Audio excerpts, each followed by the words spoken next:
I came home early and found my sister sitting on my kitchen floor, crying so hard she couldn't catch her breath. But that wasn't what made my blood run cold. What stopped me in the doorway was the sight of her in-laws sitting comfortably in my living room, as if they owned the place.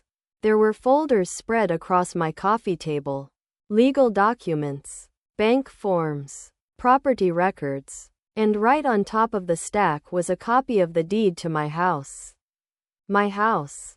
The house I had spent 12 years earning. The house I had bought after deployments, missed holidays, sleepless nights, and more sacrifices than I could count. My sister looked terrified. Her mother-in-law was smiling. Her father-in-law had a pen in his hand. And when I asked what they were doing in my home, the man actually looked me in the eye and said, "This is a family matter. It doesn't concern you." I remember staring at him for several seconds. Then I slowly closed the front door behind me because at that moment, I realized something. These people had no idea whose house they had walked into. And before the day was over, they were going to regret it. Part 1. My name is Olivia Bennett. I'm a major in the United States Army. At the time all of this happened, I was 32 years old and stationed at Fort Liberty. Most people assumed that because I wore a uniform and carried myself calmly, very little could surprise me anymore. They were wrong. Life always finds new ways to shock you. 3 days before that afternoon, I had completed a training exercise ahead of schedule. I was supposed to return home the following evening.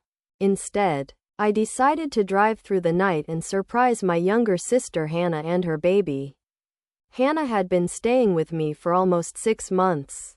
Officially, she was taking a break from her marriage. Unofficially, she was exhausted. Her husband, Ethan, wasn't a bad man. That was the tragedy. He wasn't cruel. He wasn't violent. He wasn't unfaithful. He was simply too weak to stand up to his parents. And his parents had spent years controlling every aspect of his life. Hannah used to defend them. She'd say things like, "They're old-fashioned," or, "They mean well," or, my personal favorite, "That's just how they are." But over time, even Hannah stopped believing those excuses. Richard and Patricia Graves weren't merely controlling. They were manipulative.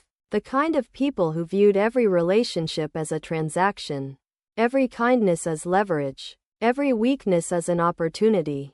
The first time I met them, Richard spent 20 minutes asking about my salary.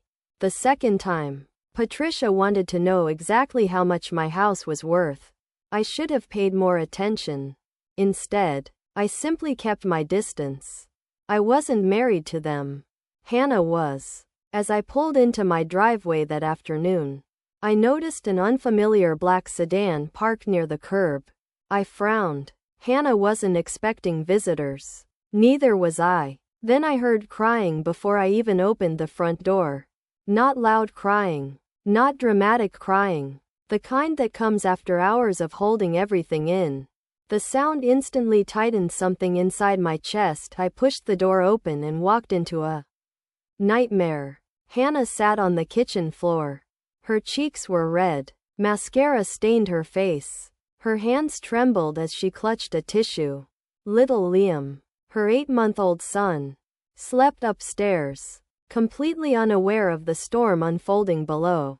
Meanwhile, Richard and Patricia sat comfortably in my living room. Richard was flipping through papers. Patricia was sipping coffee from one of my mugs. My mug? As though she belonged there. For several seconds, nobody moved. Then Patricia smiled. The sight of that smile still makes me angry. "Olivia," she said, "you're home early." Hannah looked up. The relief on her face nearly broke my heart. "Olivia." Her voice cracked. I walked directly to her. Ignored everyone else. Knelt beside her. "What happened?" Hannah opened her mouth, then glanced nervously toward Richard. That told me everything. I stood slowly, deliberately, and turned toward him. "What are you doing here?" Richard leaned back comfortably. "As I said, this is family business. I looked at the folders on the table. The documents weren't arranged randomly. Someone had been reviewing them carefully, analyzing them, planning something. My eyes settled on a familiar page. Property tax records for my address. I felt my pulse slow. That always happened when I got angry. The calmer I looked, the more dangerous my thoughts became. Why do you have documents related to my house?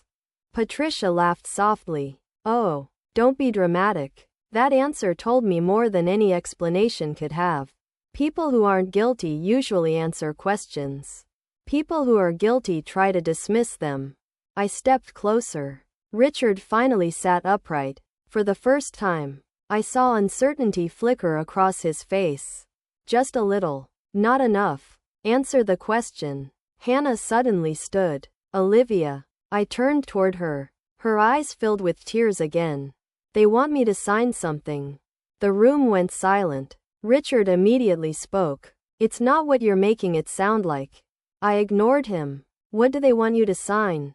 Hannah looked down. Neither of us noticed at first that her hands were clutching a folder. She held it against her chest like a shield. Then she walked toward me. Slowly, quietly. Richard rose from his chair a little too quickly. Hannah. That single word sounded more like a warning than a name. Hannah froze. I stepped between them. The look on Richard's face changed instantly. He wasn't used to resistance. Especially not from women. Especially not from women who weren't afraid of him. Hannah slipped the folder into my hands. Read it. Richard's face lost color. Only a little. But enough. My instincts immediately sharpened. I opened the folder. The first page looked like a loan application. The second page contained mortgage information. The third page made my stomach tighten. Power of attorney forms. Property authorization documents. Financial disclosures. And then I saw something that made every piece suddenly fit together. My name. My address. My house. Again and again and again. The room seemed unnaturally quiet. I could hear the ticking clock on the wall. The hum of the refrigerator. The distant sound of a lawnmower outside. Richard took one careful step forward. Olivia. Before you jump to conclusions. I raised my hand. He stopped speaking. For the first time since entering my home, I understood exactly why Hannah had been crying. This wasn't family help. This wasn't financial planning. This wasn't concern. This was something else. Something much darker. I slowly closed the folder. Then looked directly at Richard. And what I saw in his eyes confirmed my worst suspicion. He wasn't worried that I had misunderstood. He was worried that I had understood perfectly. I didn't yell. That was the first thing Richard Hayes failed to understand about me. Men like him expected anger to be loud. They expected slammed doors, shaking fingers, raised voices, the kind of chaos they could point to later and say, "See, she's unstable." So, I gave him none of that. I stood in my own living room holding a folder full of documents that should never have existed and kept my voice so calm that Patricia stopped smiling. "Hannah," I said without taking my eyes off Richard. "Take Liam upstairs and pack a bag." Hannah blinked. "What? Pack enough for you and the baby for a few days." Richard gave a dry laugh. "Now that's unnecessary." I looked at him. He stopped laughing. Hannah hesitated only a second before she moved. I heard her footsteps rush up the stairs. Then the soft creak of the nursery door. For the first time since I'd walked in, she had something to do besides sit there and be afraid. Patricia set my mug down too carefully. "Olivia, this is getting out of hand." "No," I said. "It got out of hand before I came home." Richard picked up one of the papers and tapped it with his finger, trying to recover the confidence he had walked in with. "You don't understand what you're looking at. Hannah and Ethan are in a difficult financial position. We were simply discussing options. Options involving my house." He smiled tightly. "Your sister lives here. That creates certain realities." I almost laughed. Not because it was funny, But because the arrogance was so complete it felt unreal. Hannah is a guest in my home. I said she has no ownership interest here. Families don't talk like that. Criminals do. Patricia inhaled sharply. Richard's jaw hardened. There it was. The first crack. I walked to the coffee table and began separating the papers. Loan forms. Property records. Draft authorizations. A document that looked like a power of attorney. Another that appeared to give Hannah authority to act on behalf of a property owner on behalf of me. But I had never signed anything. I had never discussed anything. I had never even hinted that my home could be used to rescue the Graves family from whatever hole they had dug for themselves. I took out my phone and photographed every page. Richard stepped forward. You don't have permission to do that. I looked around my living room. My house. My documents. My coffee table. His face flushed. Patricia stood then smoothing her cardigan with trembling hands. She was the type of woman who used softness like a weapon. Her voice dropped into that wounded motherly tone that had fooled Hannah for years. Olivia, you have no idea how much stress Ethan has been under. Richard's company has had some temporary issues. The bank is pressuring us. We came here because Hannah is family. Because we thought she understood sacrifice. That word hit something old inside me. Sacrifice. People loved using that word when they wanted somebody else to pay the bill. I thought about 12 years in uniform. Missed birthdays. Cold mornings on training fields. The first house I rented near a base with furniture from a thrift store and a mattress on the floor. The deployments where I counted days by phone calls I couldn't make. Every promotion I earned while people back home told me I was lucky to have steady pay. And now these people were sitting in my living room calling theft a sacrifice. What temporary issues? I asked. Patricia glanced at Richard. He answered too quickly. Business cash flow. What kind of business? Distribution. What kind of debt? His eyes narrowed. That's private. But my deed isn't. He looked away. That silence was an answer.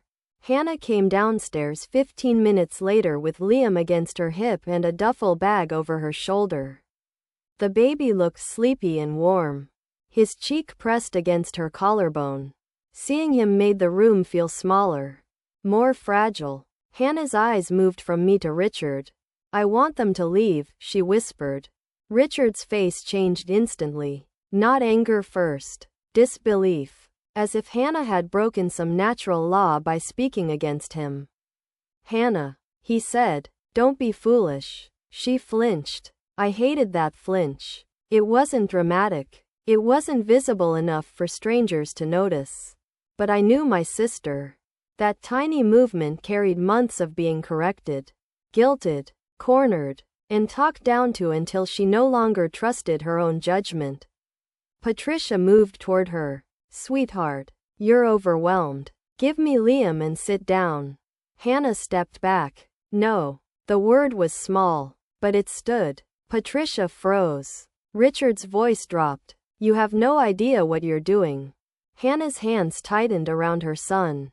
I think I finally do. For a moment, I saw my little sister again. Not the exhausted wife. Not the frightened daughter-in-law. But the girl who used to climb trees behind our childhood home and dare me to follow her. Richard turned on me. This is your influence. No. I said this is your consequence. I gathered the papers into a neat stack. You're leaving now. Patricia stared at me like I'd slapped her. You can't throw us out. I can. And I am. Richard grabbed his coat from the back of the sofa. But he didn't move toward the door. Instead, he leaned closer, lowering his voice as if Hannah wouldn't hear. You should think carefully. Major Carter. Family disputes can become unpleasant, especially when there are children involved. The room went still. Hannah's face went white. That was the second mistake Richard made. The documents were serious. The intrusion was serious. But threatening my sister's child in my home. That changed the temperature of everything.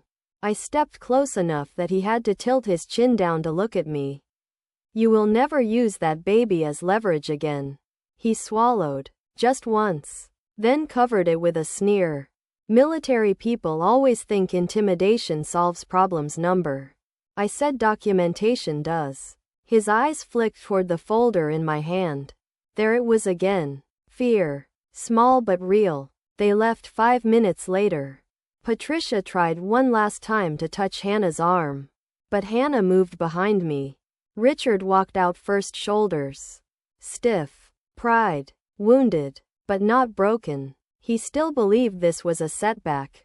Not an ending. When the front door closed, Hannah finally collapsed into the kitchen chair.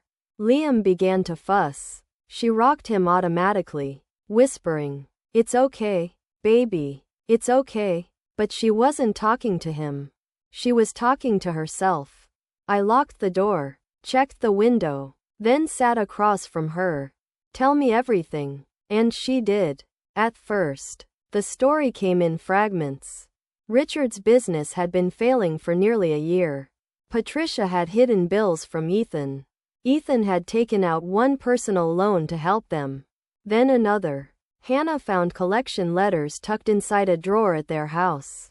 When she confronted Ethan, he cried. He said his parents had nowhere else to go. He said they only needed time. Then Richard learned Hannah was staying with me. After that, the tone changed. Patricia began asking questions about my house. How long had I owned it? Was it paid down? Did I have a mortgage? Was I deployed often? Did Hannah receive mail there? At first, Hannah thought it was nosiness. Then Ethan started asking whether I would help the family. Hannah said no before he even finished. That's when Richard arrived with papers. He said I could sign as a resident. Hannah whispered. He said since I live here and since we're sisters, the bank wouldn't question it if the paperwork was structured correctly. My stomach turned. Did you sign anything? She shook her head quickly. No. I swear I almost did today. He kept saying Ethan would lose everything because of me. He said if his company collapsed, it would be my fault. Then Patricia said Liam would grow up knowing his mother destroyed his father's family. Tears slipped down her face again. I reached across the table and placed my hand over hers. You didn't destroy anything, she gave a broken laugh. I let them in. You were scared. I was weak. No, I said. You were isolated. There's a difference. She looked at me, then really looked at me like she hadn't expected forgiveness to arrive so quickly. I took the folder into my office and scanned every page. Then I called my friend James Walker, a civilian attorney in Raleigh who had handled several property fraud cases. I told him only the basics and sent the documents through a secure email. While we waited, Hannah sat in the doorway with Liam asleep against her chest. Neither of us spoke much. The house felt different now. Violated. Not damaged exactly, but touched by something dirty. 20 minutes later, my phone rang. James didn't waste time with greetings. Olivia, he said, where did these come from? My living room. A pause. Did you sign any of this? No. Did Hannah? No. Another pause, longer this time. Then his voice changed. Careful. Professional. Concerned. Listen to me. This isn't just an ugly family dispute. Some of these documents appear designed to create fraudulent authority over your property. If they submitted anything like this to a lender, you're looking at potential mortgage fraud, identity fraud, possibly forged instruments. Hannah covered her mouth. I stared at the dark window above my desk and saw my own reflection in the glass. Still uniformed, still calm, but not the same woman who had walked through the door an hour earlier. James continued. Do not confront them further without a plan. Preserve everything. Texts, voicemails, camera footage, emails. And Olivia, yes. If Richard Hayes thinks he's desperate, he may try again fast. I looked toward Hannah and Liam. Then back at the folder. Then we'll be ready. That night, Hannah slept in the guest room with Liam's crib pulled close to the bed. I didn't sleep at all. I sat at my kitchen table with a legal pad, my laptop, and a cup of coffee that went cold before I touched it. The house was quiet, except for the occasional settling sound in the walls, and the soft murmur of the baby monitor on the counter. Every few minutes I looked toward the staircase, half expecting Richard Hayes to appear there, as if arrogance alone could unlock my front door. He didn't. Men like Richard rarely returned in the middle of the night. They preferred daylight. They preferred polite voices, official-looking folders, and rooms where other people felt too embarrassed to make a scene. By sunrise, I had organized everything. Camera footage from the front porch showed Richard and Patricia arriving at 1:12 p.m. Hannah let them in at 1:14. Audio inside the living room wasn't perfect, but my security system had captured enough from the hallway camera to prove they had come with documents and pressured her while I was gone. My phone had photos of every page. Hannah had text messages from Patricia. Ethan had left 3 voicemails. And James Walker, my attorney friend, had already sent me a list of what to preserve and what not to do. The hardest instruction was simple. Do not scare them off too early. I hated that part. Every instinct in me wanted to drive to Richard's house, throw the folder on his porch, and tell him exactly how close he had come to destroying his own life. But anger is not strategy. And by morning, I understood something important. Richard wasn't finished. He had walked out of my house humiliated but not defeated. People like him don't retreat because they did wrong. They retreat because they need a better angle. The next angle arrived at 8:37 a.m. A text from Patricia. Olivia yesterday was emotional for everyone. We should sit down like adults.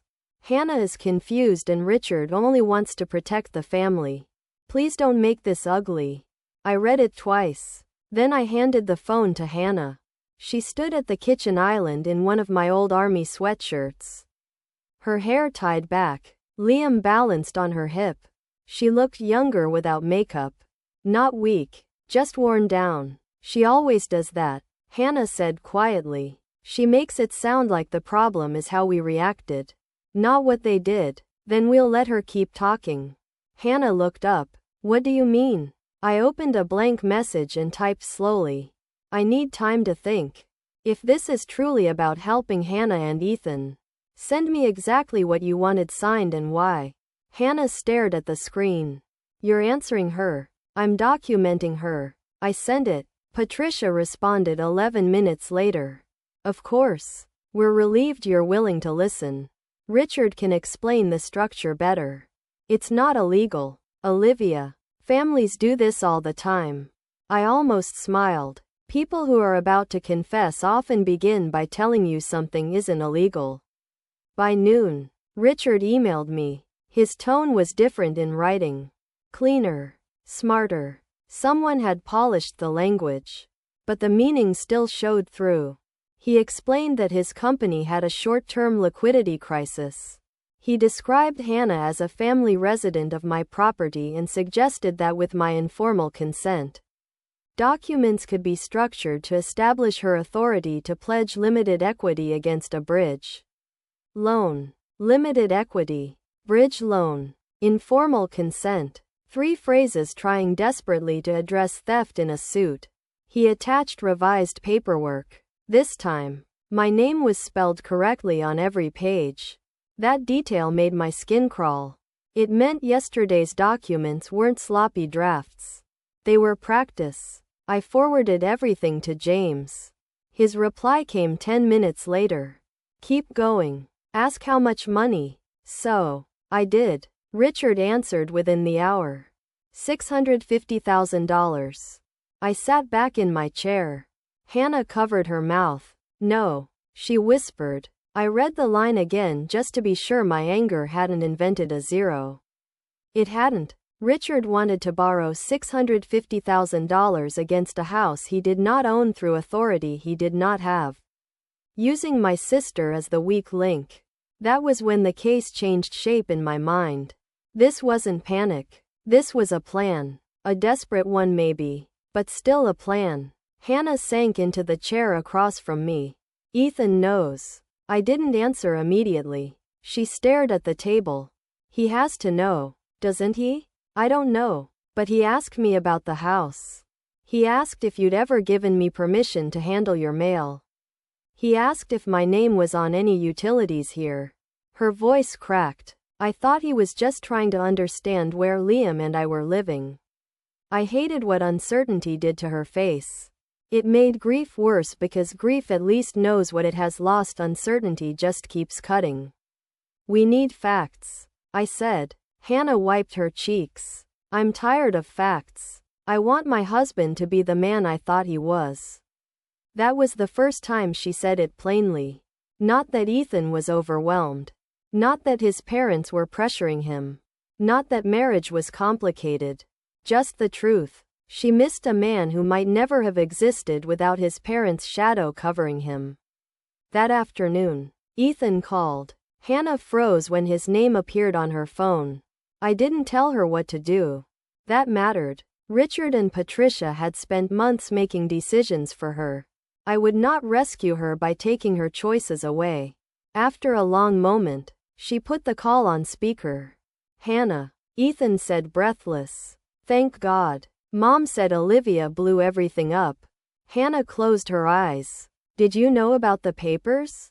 Silence. Not long, but long enough. Ra listened. Did you know? They were trying to help. She gripped the phone so tightly her knuckles widened. Help who? My parents are in real trouble. So you knew they were using Olivia's house? No one was using anything. Dad said there was a legal way to Ethan. Her voice steadied. Did you know they were asking me to sign documents connected to a house I don't own? This time the silence was longer. Then Ethan whispered, I thought if you talked to Olivia afterward, she'd understand. Hannah looked at me. Something in her expression quietly broke. Not loudly, not dramatically, just a small collapse behind the eyes. Afterward, she repeated. Ethan began talking fast. I didn't want it this way. Dad said the bank needed movement before Friday. He said if we didn't do something, the company would shut down.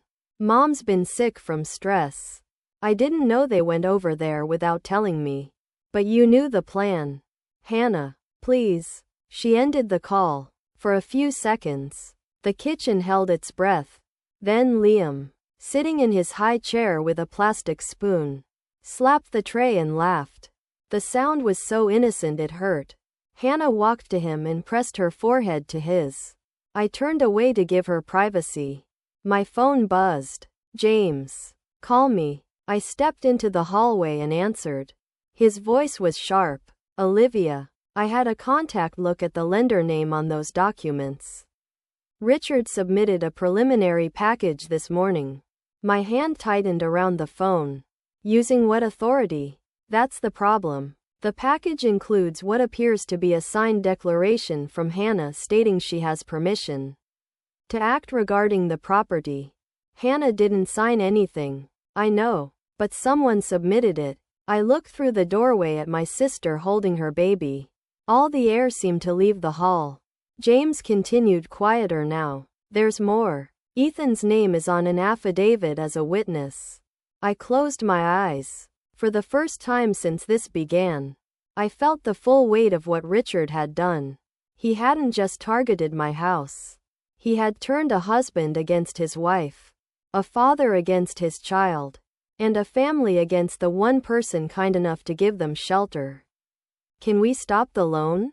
Yes, James said, but if we stop it too soon, he may claim misunderstanding. If he proceeds after being asked to clarify after sending you these emails after representing false authority, then he owns it. I understood. We were going to let Richard believe he still had room to maneuver. Not enough room to hurt us. Just enough room to expose himself. That evening, I replied to his email. Before I consider anything, I need to understand the signing process. Who prepared the declaration from Hannah? Who witnessed it? And where would you want me to appear? Richard answered 22 minutes later. Come to the lender's office Friday at 10 o'clock. Bring ID. We'll explain everything there. I read it aloud to Hannah. She sat very still. Then she said, I'll go. I turned. You don't have to. Yes. She said, I do. Her voice didn't shake. Not this time. I want them to look at me when the truth comes out. For the first time in days, I saw something stronger than fear in my sister's eyes. I nodded. Then we'll go together. And somewhere across town, Richard Hayes believed he had finally cornered two frightened women. He had no idea we had just opened the door and invited him to bury himself. Friday morning arrived gray and humid. The kind of North Carolina day where the air felt heavy before a storm. I woke before dawn. Not because I was nervous. Because my mind had already moved 3 steps ahead. That habit had followed me through 12 years in the Army. Before every field exercise, every deployment briefing, every operation, I learned the same lesson. People become dangerous when they believe they're about to win. Richard Hayes believed he was about to win. That made him predictable. And predictable people make mistakes. By 7 o'clock, Hannah was sitting at the kitchen table drinking coffee she barely touched. Liam sat in his high chair throwing cereal onto the floor. The simple normality of the scene felt strange after everything we'd been through that week. For a moment, I imagined what life could have looked like if Richard and Patricia had simply accepted responsibility for their own failures. If Ethan had chosen his wife over his parents years earlier. If fear hadn't been allowed to grow into manipulation. But reality doesn't care about what could have been. Only about what is. And what was waiting for us at 10 o'clock was the consequence of dozens of selfish decisions finally catching up with the people who made them. Hannah looked at me. You really think they'll show up? I almost smiled. Oh, they'll show up. People who think they've trapped someone rarely miss the moment they expect to collect their prize. At 9:45 a.m., we parked outside a commercial lending office in Raleigh. The building wasn't impressive, just a modern glass structure surrounded by neatly trimmed shrubs and expensive cars. Richard had chosen the location carefully. Places like this create an illusion of legitimacy. People assume that if something is happening inside a respectable building, it must be respectable. That's exactly what predators count on. Hannah adjusted Liam's diaper bag on her shoulder. Her hands trembled slightly. I squeezed her arm. You okay?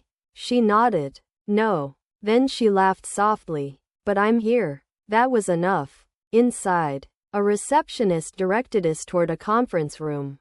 And there they were. Richard, Patricia, and Ethan. Richard stood immediately when we entered. The confidence on his face almost impressed me. Almost because beneath it, I could see exhaustion. His suit looked expensive, but worn. The dark circles under his eyes were impossible to hide. The pressure was finally showing. Patricia looked thinner than I remembered.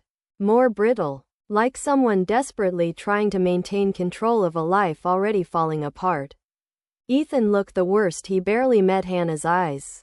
Guilt had a way of aging people quickly. Richard spread his arms. Olivia. Hannah. Thank you for coming. His voice carried the forced warmth of a salesman closing a deal. I took a seat. Hannah sat beside me. Neither of us spoke. Richard launched into his presentation. For nearly 20 minutes, he talked about opportunity, about temporary hardship, about helping family, about trust, about loyalty. He used every polished phrase he could find.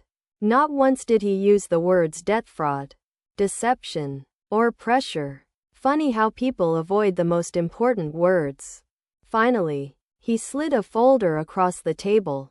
There, he smiled. Everything is structured properly. I opened it. The same documents. The same lies. Just packaged more neatly. Richard pointed toward a signature line. If we can finalize today, the funds will be released early next week. I looked up at Hannah's declaration. His smile flickered only slightly. What about it? The declaration claiming she has authority over my property. Ethan suddenly shifted in his chair. Richard ignored him. It's procedural. Who signed it? The room grew quiet. Patricia spoke first. It isn't important. That answer told me it was extremely important. I folded my hands. Actually, it's the only thing that matters.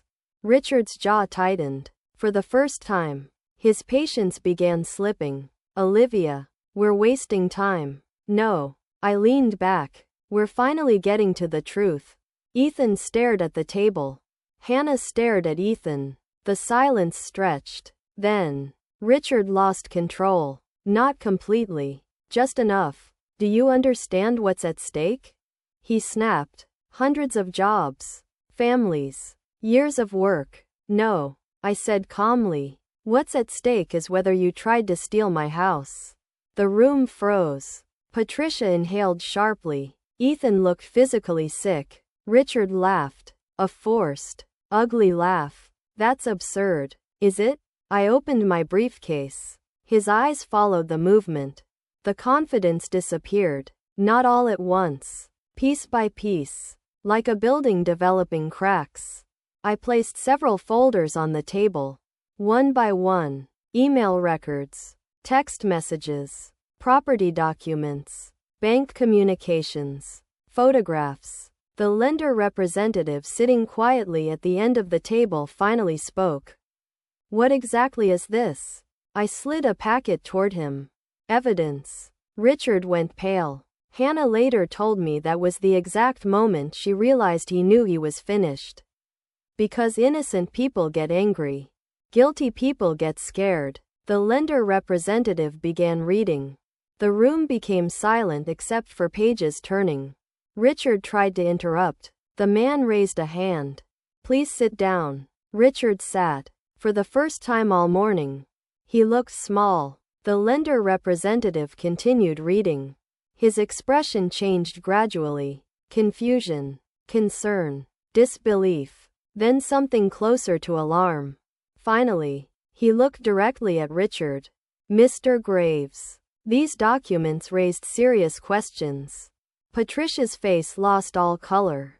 Richard tried to recover. This is a misunderstanding. No. Another voice, clear's throat, said. Everyone turned. The conference room door opened. 3 people entered. James Walker, a senior fraud investigator from the bank, and a Raleigh police detective. The room exploded. What is this? Patricia shouted. This is insane. Richard stood. This is harassment. The detective remained calm. Please sit down, sir. Ethan looked like he might faint. Hannah simply watched. For months, perhaps years, these people had controlled every room they entered, every conversation, every decision. Now, the room belonged to someone else. The investigator opened a file. Mr. Graves, we've identified multiple discrepancies involving submitted financial documents. Richard's forehead glistened with sweat. Discrepancies. Potentially fraudulent declarations. Another page. Potentially forged authorizations. Another page. Misrepresentation of ownership interests. Ethan covered his face. Patricia began crying. Actual crying. Not the manipulative version. Fear. Pure fear. The detective spoke next. At this stage, we're gathering information. We strongly advise you not to destroy records. Contact witnesses regarding testimony, or attempt to alter documentation. Richard looked at me, not with anger, not even hatred, something else. The realization that the person he thought he was manipulating had spent the entire week documenting him. His voice became almost desperate. Olivia, we can work this out. I stared at him. The same man who had sat in my living room. The same man who had watched my sister cry. The same man who had threatened her using her child. And suddenly, he wanted cooperation. Funny how that works. No, I said quietly. We can't. Hannah finally spoke. The first words she'd directed at him all morning. You could have asked for help.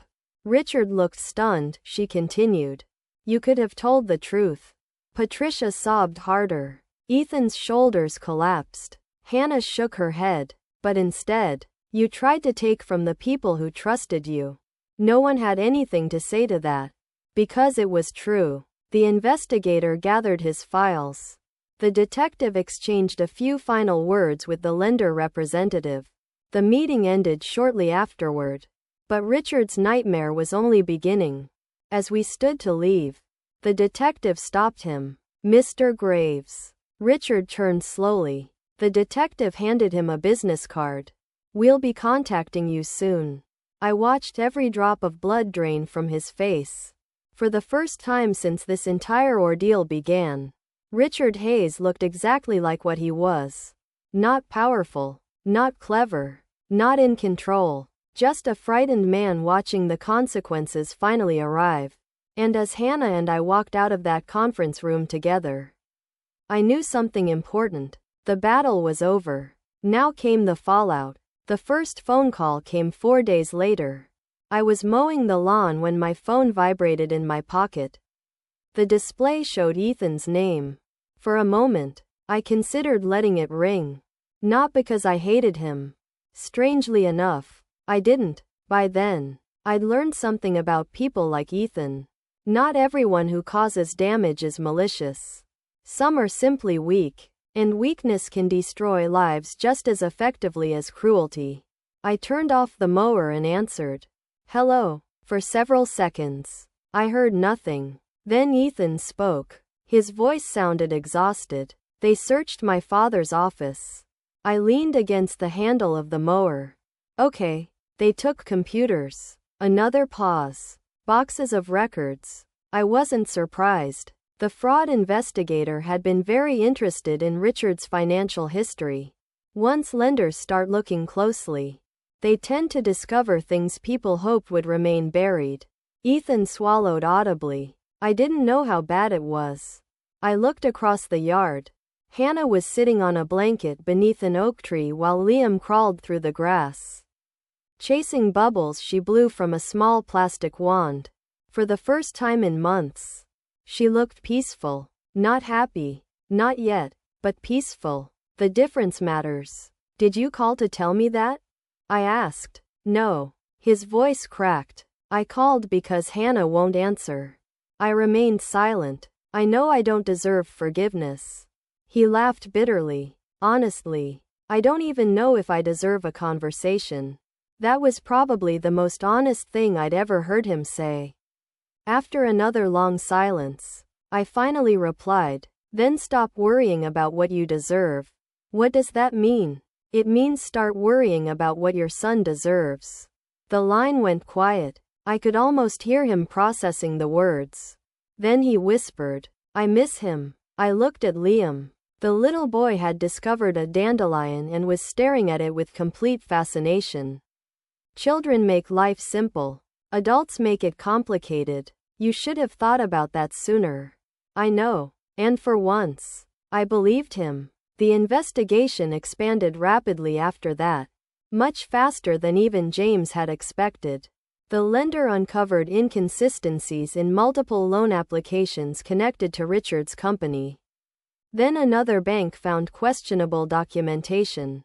Then another. Like cracks spreading through ice. Every week seemed to reveal another problem.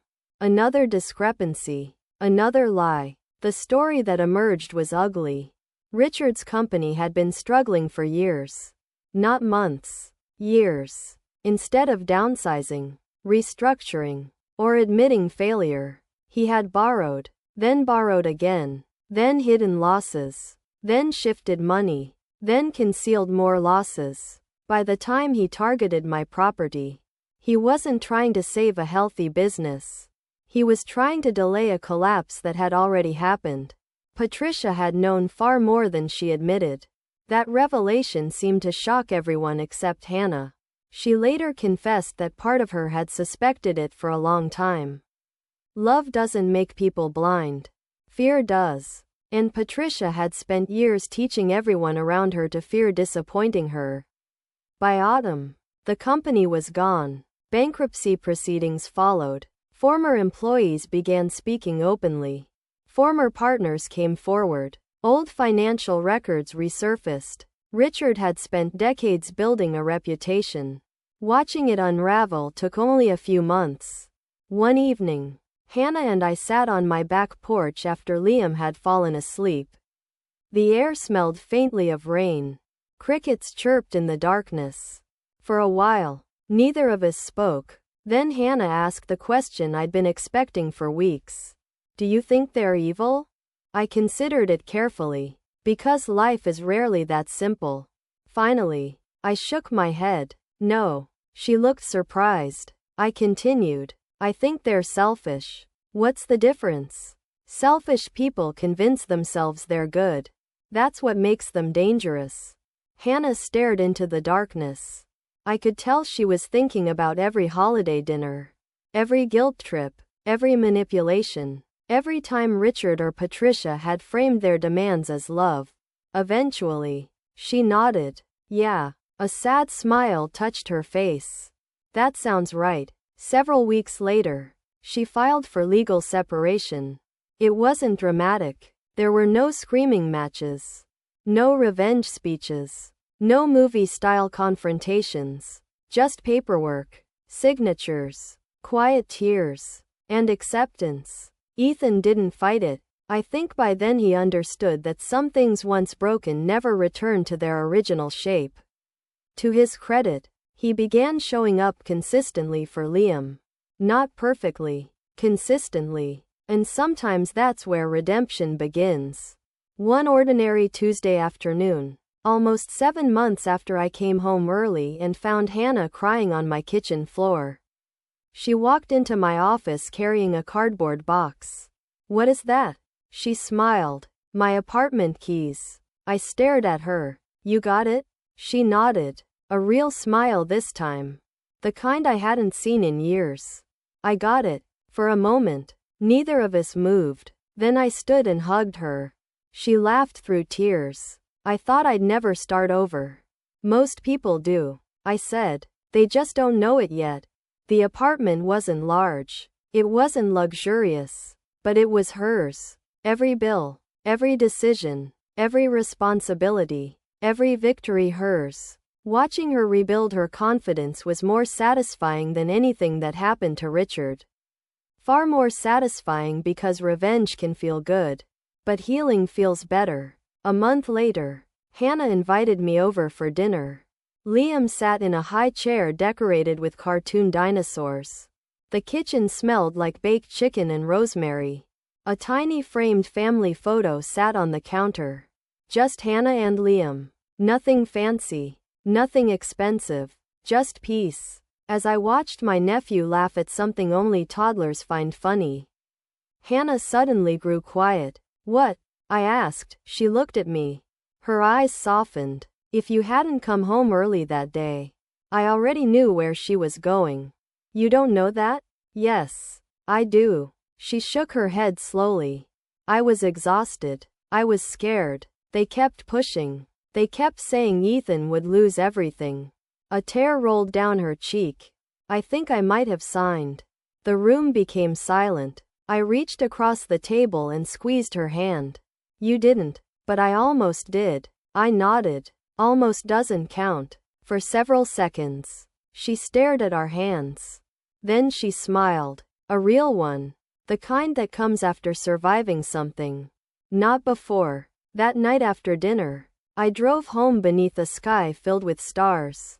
When I pulled into my driveway, I sat in my truck for a few moments before going inside. The house looked exactly the same as it had the day I returned early from training. Same porch, same windows, same front door, but it felt different, warmer somehow, because now I understood something I hadn't fully appreciated before. A house isn't valuable because of what it's worth. It's valuable because of who it protects. Richard and Patricia thought they were coming for a piece of property. A deed, an asset, a source of money. What they failed to understand was that they were really attacking a family. And in the end, that family stood together. Not perfectly. Not without scars. But together. The irony still makes me shake my head. Richard Hayes thought he walked into my house to take something from me. Instead, he lost everything he spent a lifetime building. And Hannah, she found herself again. If this story touched you, I'd love to hear your thoughts. Have you ever known someone who used guilt, family loyalty, or fear to control the people around them? Leave a comment below and tell me where you're watching from. And if you enjoy stories about resilience, justice, family, and finding the strength to stand up when it matters most, please subscribe and join us. We share new stories every day and I'd be honored to have you along for the journey. Until next time, take care of yourself and the people who truly deserve a place in your home and your heart.